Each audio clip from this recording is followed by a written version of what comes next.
Erin is your current national champion, and I was hurt last year. I didn't get to ski at all, so. But, so she's your girl to teach you guys how to do this.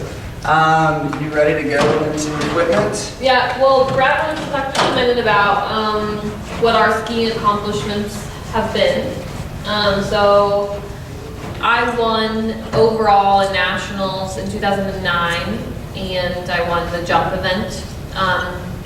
Every year since 2009, I've placed in all 3 events, slalom, trick, and jump. Usually I get second or third in slalom. There's one girl that always beats me, and pole. And then I won again overall and jump last year, this past year. I competed in my first professional jump tournament in, when was that, September in Florida.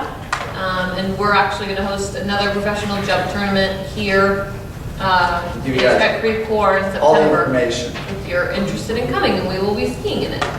And we'll talk about that a little bit more later. And then Cole has won regionals a few times, and he got second at nationals in jump a couple of years ago. And he was hurt last year, but he's going to try to win nationals this year. Oh yeah, it's happening. Anyways, Erin's going to tell you about the equipment that you guys need for slalom skiing. I know you guys know this, but it's real basic, but we want to talk about some key points of what you guys are trying to do with your equipment. So we're going to talk a little bit about practice versus a tournament, and the things that you would need at practice versus a tournament and that kind of thing. So obviously the first thing that you need is a ski. Slalom skiing, you can ski on 2 skis or 1 ski, whichever you prefer. Usually everybody does 1 ski, obviously, but you can do a course with 2. If that's the case, you have to go around both buoys with both skis. Usually your guys' size is about, 63, 64 inch slalom skis. Some people have double binding, some people have a single binding in the front, and it's all just totally up to preference. And don't get caught up on your ski right now, guys. I mean, that's ski with what you got. Ski on whatever you got, whatever you can get on the water with. That's not important. It's the other stuff that we're going to talk about afterwards. When you are slalom skiing, everybody, you have to wear a life jacket. It does not need to be Coast Guard approved. And usually most people wear gloves as well. Just helps you hold on to the handle a little bit longer. I know some people don't like to wear gloves, but most all tournament skiers wear gloves. As you get into the higher speeds and the really loading the line with the line tension, you're going to have gloves to hold on, otherwise you'll pop things. And then obviously you need a rope and a handle. When you go to tournaments, you don't have to bring your own handle with you, but most people do. So if you have a handle and you're going to a tournament in your boat, just bring it with you. If not, the tournament does provide them, but sometimes because everybody usually brings them. So just a heads up in case you're going to a tournament. Not a big deal though, don't need it. And a slalom rope is a little bit different. You'll notice that there are different sections. So you've got to start with a 75-foot line. There should be a white piece of the rope on here that would give us another 15, or no, I'm sorry, what is it? yeah, 15 feet. Another 15 feet of white line. Then you're going to notice that it goes into red, and this would be considered your 15 off section. Okay? Then you can, this is what you would do when you're getting closer and closer to the boat. That's what makes it more difficult to make it through the slalom course. So usually if you're just beginning slaloming and you're not sure, a lot of people start at 15 off when they're skiing, but I would suggest starting at long line. That's the full length of the rope. 75-foot 75-foot rope, especially if you're just learning and that sort of thing. It gives you a lot more time to get around the buoys and everything. So if you do go to a tournament, make sure that you mention that you want to ski at long line, and when you're practicing, I would do the same. As you get better, once you get to your maximum speed, you can start cutting line. But Cole and I coach that you should always start at long line. Gives you the most time, and it's kind of the easiest to get through the course. keeps you pulling nice and long. Yeah. I guess we should talk about first what the slalom event entails. I know a lot of you guys think slalom skiing is just getting out on one ski and going back and forth and going through, up and down the lake. It is a little bit different. I'm sure you guys know that there is a course.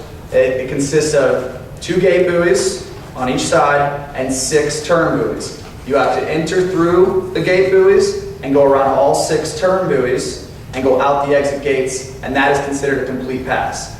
Once you've done that at your maximum speed, which varies for your age group, but let's call it 30 miles an hour is your maximum speed. So you start at 15, you go to 17, you go to 18, 21, 20, it keeps going all the way up. So you get to your max speed. That's when we start bringing the line in closer to the boat. That's what we were talking about with the line lengths. So you start at 75 feet, all long line, then you come into 15 off, then you go to 22 off, which is orange.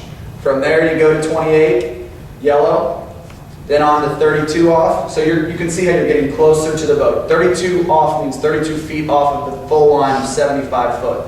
So then we go to 35, which is blue, 38, which is purple, and so we'll talk, you guys hopefully, when we'll be getting to those, but a few If years you're down in the road. 38, you'll know what's going on. Right.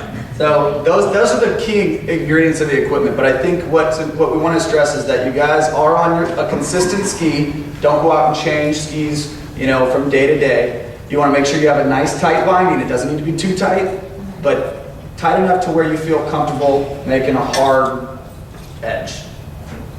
I think that's it for the equipment. Okay. We can move on to line lengths. We just started talking about that. So we've already done that. Okay, so now we talked about the course a little bit, right? You guys can see I've got some cones set up. I want everybody to get up, and we're gonna get into a single file line. This is just like kindergarten all over again, okay? I also wanted to tell you guys real quick that we were going to talk about the speeds for a minute. The slowest starting speed you can start at is 15 miles an hour. So just in case you're wondering, but the slowest you can start at is 15. And we're gonna leave everybody with some homework, so remember that 15 off. But okay, everybody, I want to line up on a single file line. Up here, going that. Whoever's first, start right here. Going that.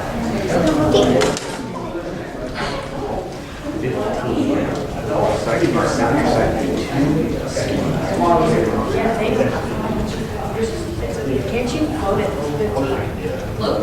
Or can't you speed? Yeah. I can. All right, guys.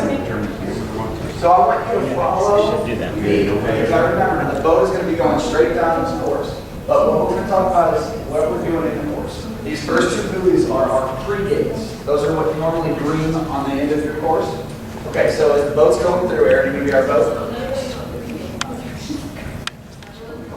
They're the first buoys that you come to before you enter the course.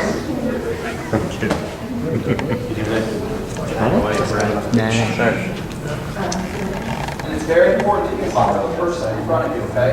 Aaron, you're going to be our boat.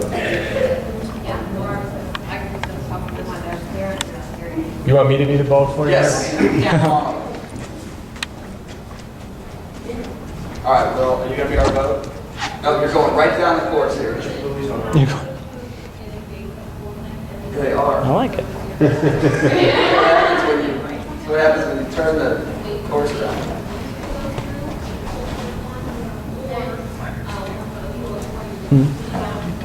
Detail. Let me see about stuff. All right, Mr. Glendin, heading down the course. So he goes through the pre-gates. We pull out here. Follow me, guys. Follow me. We're pulling out on the left side of the course. Now we want to get as close as we can to the right gate, right behind me. Stay right behind me. Okay, so see how we're getting close to this buoy? We're going to get closer so they can hear you say that. Why don't you guys? I guess if you just follow me in. All right, so you're going to pull. Now we're just going to walk through.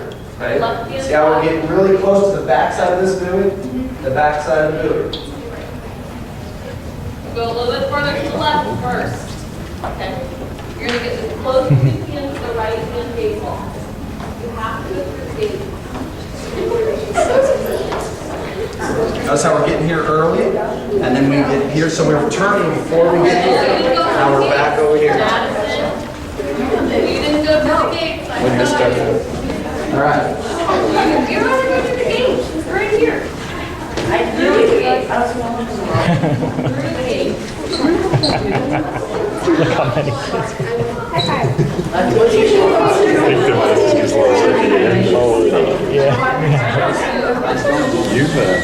You've got quite a bump there. All right, guys.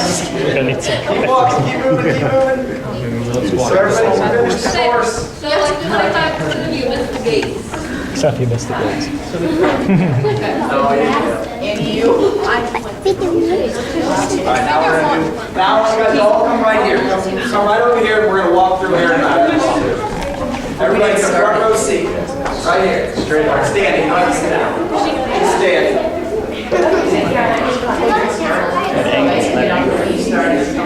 Viewer. Get down as close as you can to this end of the course. Move that. Turn the ball around. Okay, listen up. Listen. Listen, guys. All right, Aaron, come be the boat. Okay, so I'm the boat. I'm pulling pole. Okay? She gets to the 55s. I'm pulling out. Okay? These are the pre-gates. So I pull out and I'm getting ready to enter the Hold on course. one second. Pre-gates are synonymous with 55s. Well, I'm not going to tell them that. I know Pre-gates. you keep saying 55s. I'm sorry. Sorry. Pre-gates. So 55s and pre-gates are the same thing. If you ever hear them, 55s means the 55 meter buoy is not important, but remember pre-gates, if you ever hear anyone talk about 55s. Also, they're green. They're the only green buoys in the small course. All right, so she's pulling me, guys. So I'm not in the course yet, but I'm about to enter. My goal is to hit that gate buoy on the right-hand side. Okay, so she's pulling me. I'm coming through, so where am I? I'm as close as I can be on the inside of this buoy. If you don't go between that gate, it doesn't count, correct? Yeah. Right, you have to go through this buoy. So if you go over here, nothing that you do after this matters because your turn is over. You gotta go through Okay? that. So you gotta go through these. So we want to hit this as close as we can. Okay, so she's pulling me. I'm here. See how I'm early to this buoy? I'm not coming right up to this side of the buoy and then trying to make a turn because then I'm going to be over here. I'm never going to get over to that buoy. So I'm here. I start my turn before I get to the buoy, and then I'm going to what we call backside of the buoy. That means getting as close as you can to the back of this buoy. Okay? You don't want to go through it and come way down here and make a turn. You want to make your turn back here so that we're backside of the buoy. That means getting our ski as close as we can to this side. So we always talk about trying to pretend like there's a buoy 5 feet in front of where the actual buoy is. So when you're skiing, you want to pretend like there's a buoy right here and that you're turning around that instead. Because as soon as you start to turn your ski around this ball here, it's still out there, but you're going to finish your turn and you're still going to go around the buoy. That's why your ski is shaped to make it turn like this. Okay. Sorry. So your turn takes a long time, right? A turn doesn't just automatically happen. It takes 15 to 30 feet on the water. Okay, so now she's pulling me back now. I'm cutting across the wakes and I'm pulling as hard as I can. Keep my chest up and I'm getting back over here. What am I going to do, guys, around this buoy? I'm going to start my turn early, 5 feet before. And then what's my goal? I'm trying to Backside the buoy. backside the buoy, that's right. So now I'm backside of the buoy, and it's just like starting the course over again. So now I'm coming all the way across the wakes, and I'm early, and then I'm trying to start my turn early to Backside the buoy. backside the buoy. And we're going to coach you guys a lot, hopefully, this summer, and we're going to say, did you backside the buoy? We need to backside the buoy. Start your turn earlier. Get there earlier. So this is the course, and I know it's we don't have a huge room, so it's hard to visualize it, but I hope you guys get an idea of what you're trying to do in the course. Okay, take a seat.